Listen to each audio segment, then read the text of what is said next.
ये कहानी बच्चों, युवाओं और सभी उम्र के लोगों के लिए एक अमूल्य सीख है। श्री कृष्ण का जन्म और बाल लीला। बहुत समय पहले मथुरा नगरी में अत्याचारी राजा कंस का शासन था। उसकी बहन देवकी का विवाह वासुदेव से हुआ। आकाशवाणी ने भविष्यवाणी की कि देवकी की 8वीं संतान ही कंस का विनाश करेगी। भयभीत कंस ने देवकी और वासुदेव को कारागार में डाल दिया और उनके सभी बच्चों को मार डाला। जब 8वां पुत्र श्रीकृष्ण का जन्म हुआ तो एक चमत्कार हुआ। बंदीगृह के द्वार स्वयं खुल गए, पहरेदार सो गए और वासुदेव बालक को लेकर रात में यमुना पार करके गोकुल पहुंचे। उन्होंने बालक को यशोदानंद बाबा के पास छोड़ दिया और उनकी बेटी को लेकर वापस लौटे। बाल लीलाओं का समय। गोकुल में श्रीकृष्ण का बचपन अत्यंत लीलामय रहा।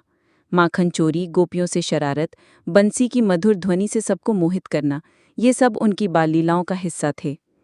एक बार माँ यशोदा ने जब श्रीकृष्ण के मुख में झांका तो पूरे ब्रह्मांड के दर्शन कर लिए। ये देखकर वे चकित रह गईं और समझ गईं कि उनका लाला कोई सामान्य बालक नहीं बल्कि साक्षात नारायण है।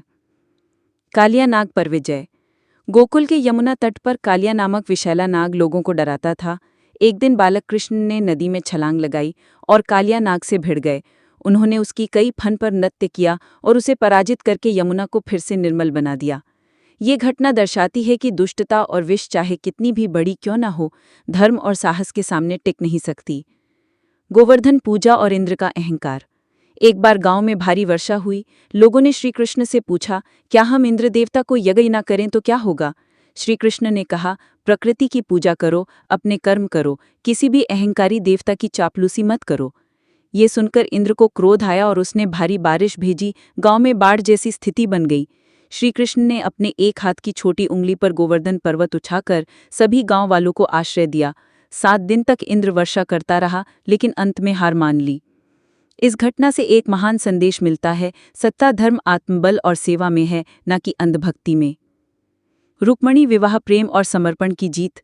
राजकुमारी रुक्मणी बचपन से ही श्री कृष्ण को अपना जीवन साथी मान चुकी थी, लेकिन उनके भाई रुक्मी ने उनका विवाह शिशुपाल से तय कर दिया। रुक्मणी ने एक गुप्त पत्र श्रीकृष्ण को भेजा और आग्रह किया कि वे उसे शिशुपाल से बचाएं। श्रीकृष्ण ने समय पर रुक्मणी को मंदिर से उठाया और बलपूर्वक विवाह कर लिया। ये प्रेम की जीत थी जिसमें सम्मान, विश्वास और समर्पण था। द्रौपदी चीरहरण। सच्चा मित्र कौन?